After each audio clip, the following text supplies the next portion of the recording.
Hello les amis, bienvenue, welcome back sur ma chaîne Adulthood is a Scam.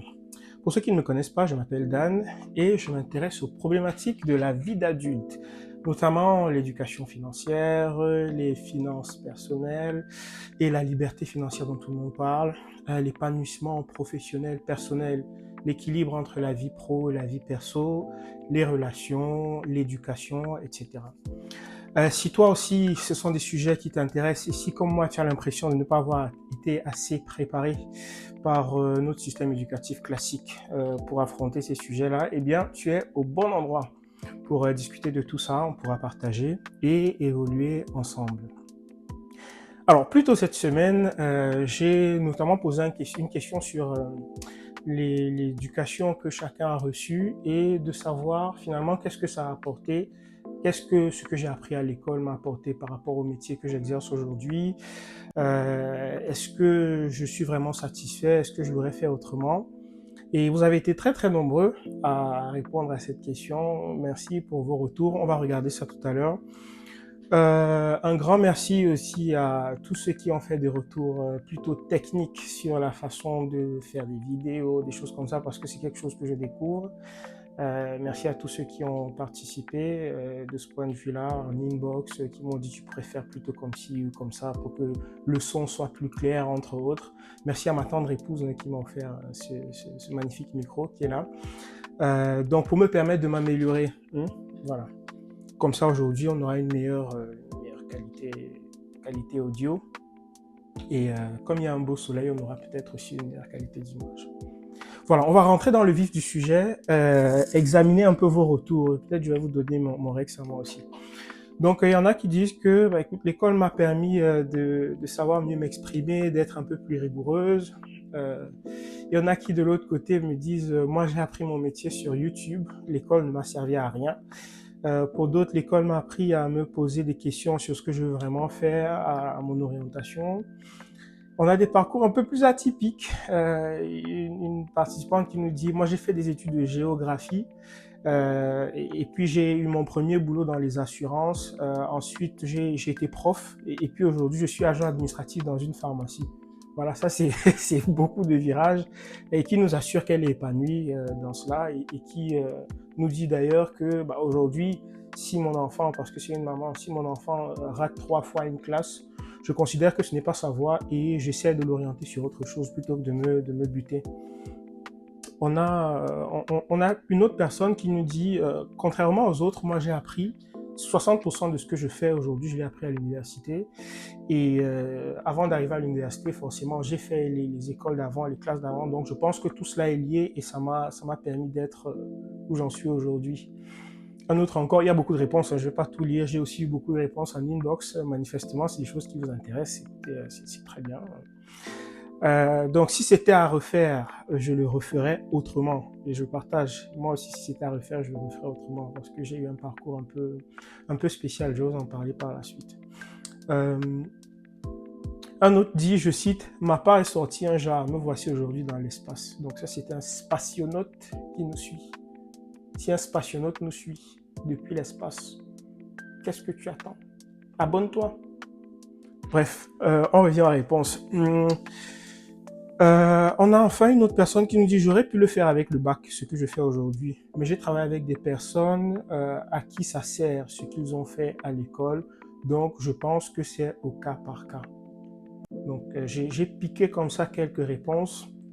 Moi, ma réponse à moi, c'est laquelle? Je dirais que l'école, le système que j'ai suivi, je ne dirais pas que ça m'a servi à rien, mais à l'école, j'ai appris à apprendre. J'ai appris à me structurer, à structurer mon esprit, à me poser des questions, à réfléchir, à poser un problème et à essayer de trouver des solutions. Et aujourd'hui, mon métier, c'est clairement ça, c'est trouver des solutions. Il y a, on me fait intervenir quand il y a des problèmes. Et mon travail, c'est de trouver des solutions à ces problèmes-là, notamment en entreprise, sur des sujets de digitalisation, des sujets d'organisation et des choses comme ça. Donc, l'école conventionnelle, je n'ai pas appris à faire le travail technique que je fais aujourd'hui. Moi, je l'ai appris sur Internet, pour ne rien vous cacher. Je rentrerai peut-être en détail sur mon parcours un peu plus tard. Mais à l'école, ce que moi j'ai appris, ce que je retiens, c'est comment s'adapter, comment communiquer. Pour moi, c'est la plus grande compétence humaine, c'est la communication. Comment communiquer, comment s'adapter, comment résoudre les problèmes. Ce qui fait que à tout moment, si je me trouve devant un certain problème, j'essaye de le poser et de comprendre quels sont les enjeux, les tenants et les aboutissants et d'y apporter une réponse. Voilà. Suite à toutes vos réponses et à la mienne aussi sur la concordance entre les études et le travail qu'on fait dans la vie, sur les réorientations, etc., j'aimerais vous présenter quelques chiffres. Une étude IFOP en partenariat avec le Centre européen des formations révèle que 87% des salariés affirment vouloir exercer une profession différente et que 65% espèrent un changement d'ici 2 ans. Ça, c'est une étude de fin 2023, donc c'est très actuel. Il y a une autre étude qui dénote, il y en a plusieurs comme ça sur le marché, qui dénombre les métiers qui sont en voie de disparition. Et il y en a qui vont un peu plus loin pour expliquer que certains de ces métiers-là vont disparaître au profit d'autres métiers et qui proposent des passerelles, des transformations, des réorientations logiques. Vous avez tout ce qui est sténo ou bien les opérateurs de saisie qui se transforment en data analyst ou en IA selon le niveau et l'appétence pour les mathématiques, en IA ingénieur. On a tout ce qui est télémarketeur qui est lentement en train de se transformer sur les métiers, pour aller sur des métiers de marketing digital. Les banquiers, ouais, votre conseillère bancaire, là. Votre conseiller banquier, aujourd'hui, on est plutôt en train de transitionner vers du conseil en gestion de patrimoine. Parce qu'aujourd'hui, si mon banquier me fait des choses que je peux faire finalement en ligne, comme toutes les néobanques nous permettent de le faire finalement, à quoi il me sert? Mais s'il peut m'apporter des conseils sur comment je gère mon patrimoine, comment atteindre cette fameuse liberté financière dont on parle, il devient plus intéressant. Il garde de l'intérêt, sinon il ne me sert à rien. Tout ce qui est agent touristique qui devient finalement obsolète au profit des Opodo et de toutes les agences de voyage qu'on voit en ligne qui font très bien le taf en 2 clics. Le postier qui se transforme, le comptable, etc. avec toutes les applications qu'on voit naître. Donc la question qu'on se pose finalement, c'est aujourd'hui, qu'est-ce qu'on fait alors? Comme c'est comme ça. Comme il y a des métiers qui naissent, il y en a qui disparaissent. Est-ce qu'on garde les enfants à l'école? Est-ce qu'on continue d'y aller nous-mêmes? Est-ce qu'on va se transformer comme ça tous les 2 ans? Qu'est-ce qu'on va faire? Est-ce que les diplômes servent encore à quelque chose? Quand on constate que aujourd'hui, même si on dit que c'est ce qu'on sait faire qui est valorisé sur le marché, quand on postule à un emploi, moi ça fait longtemps que je n'ai pas postulé à un emploi parce que je marche toujours au réseau. Quand on postule à un emploi ou bien quand on est dans un processus de recrutement, finalement, là, dans le dossier, on demande est-ce que vous avez un bac plus temps, est-ce que vous avez fait telle ou telle étude. Donc, qu'est-ce qu'on fait de tout ça? Et c'est la question à laquelle je vais tenter de proposer une réponse ou bien une piste de réflexion. Pour ma part, le point de départ, c'est de commencer par se connaître. Commencer par se connaître soi-même. Qui suis-je? Qu'est-ce que j'aime? Qu'est-ce que je n'aime pas? Quels sont mes principes? Quelles sont mes valeurs? Qu'est-ce que je sais faire? Qu'est-ce qui me vient facilement? Sur quels aspects j'ai un peu plus de difficultés ou de travail. Pour moi, le travail commence d'abord sur soi-même, de bien se connaître, bien se comprendre. Et gardons à l'esprit qu'on est des personnes dynamiques. Ce que j'aimais hier n'est pas forcément ce que j'aime aujourd'hui. La personne que j'étais hier n'est pas forcément la personne que je suis aujourd'hui. Donc pour moi, c'est plutôt quelque chose de cyclique qu'il faut faire régulièrement, se reposer les questions, de savoir qui est-ce qu'on est et sur quelle fréquence on vibre en ce moment. Ça, c'est pour moi la première étape. Ensuite, la deuxième étape, finalement, ça va être de se poser la question de l'environnement dans lequel on est. Qu'est-ce qui, parmi les choses que je sais faire ou que j'aime faire ou que je fais bien, parmi ces choses-là, qu'est-ce qui a de la valeur dans mon environnement? Je prends un exemple. Si je suis quelqu'un qui est bon en menuiserie, maçonnerie, etc., ou bien sur les travaux manuels, je suis bon en travaux manuels, est-ce que dans mon environnement, on peut gagner sa vie en faisant du travail manuel? Est-ce qu'on peut avoir un revenu en faisant ces choses-là? Donc, c'est vraiment de partir de ce que je suis vers mon environnement et voir si je peux apporter de la valeur. Apporter de la valeur, c'est ni plus ni moins que résoudre les problèmes. C'est trouver des problèmes et les résoudre. Se dire, je sais pas moi, je suis bon communicant, des gens ont souvent besoin d'un MC à leur fête, je sais faire des gâteaux, des gens ont souvent des anniversaires et des choses comme ça. est-ce que je peux leur apporter cette valeur-là?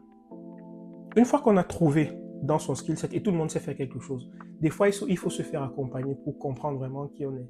Ça, c'est une des parties où je pense que notre système éducatif classique pêche un peu. C'est on nous enseigne l'histoire je sais pas moi, de la première guerre, de la deuxième et bientôt de la troisième guerre mondiale, mais à aucun moment, en tout cas moi, dans le cursus que j'ai suivi, on m'a incité à essayer de comprendre qui je suis et à me retourner vers moi-même.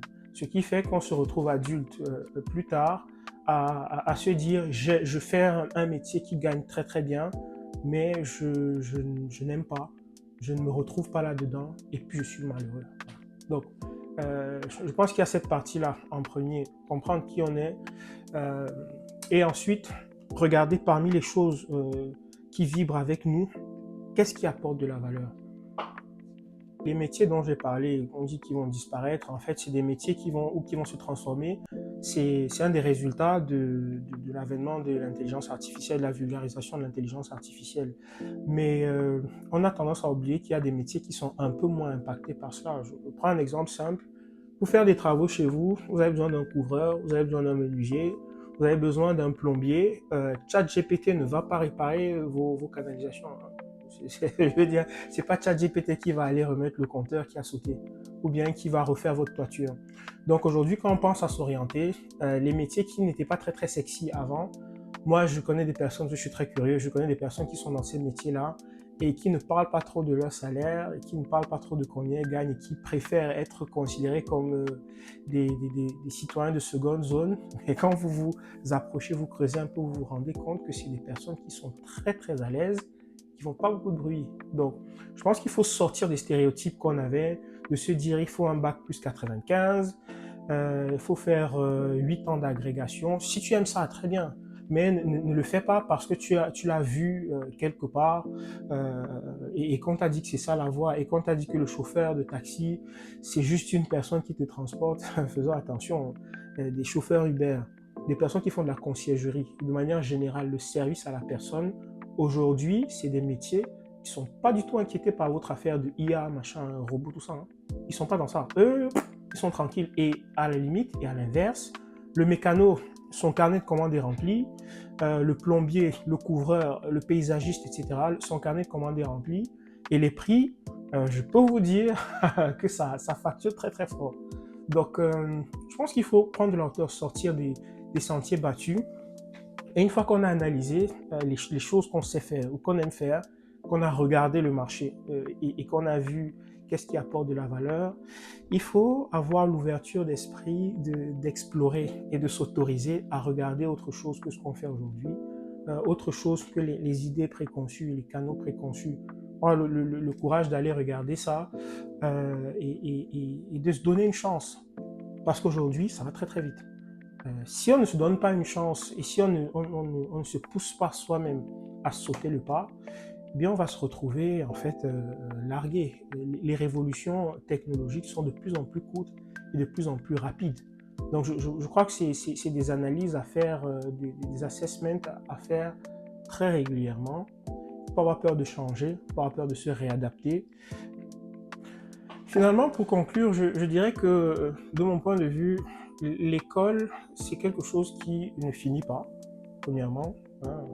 C'est pas que sur les bancs, mais sur les bancs, on apprend certaines choses et dans la vie de tous les jours, on continue d'apprendre. Je dirais que l'école, pour moi, ce n'est pas un endroit, ou plutôt ce n'est plus un endroit. Donc le lieu où on va, on rentre, on apprend des choses et puis on ressort, on sait faire. Aujourd'hui, l'école, c'est aussi YouTube, c'est aussi Open Classroom, c'est aussi toutes les plateformes en ligne, c'est aussi des forums, etc. Il faut s'élargir, élargir ses horizons, ses possibilités, parce que le monde a changé et aujourd'hui, l'information se trouve partout. Donc, c'est finalement à chacun de se faire son propre cursus ou se refaire son cursus par rapport aux objectifs qu'il a. Et donc, on revient pour boucler sur qui est-ce que je suis, qu'est-ce que le marché a besoin que moi je peux apporter et finalement où est-ce que je peux l'apprendre. La réponse est partout. Je vais vous quitter sur une question qui est de savoir, selon vous, est-ce que c'est nécessaire, voire utile même, d'aimer son métier? Voilà, d'être épanoui dans ce qu'on fait.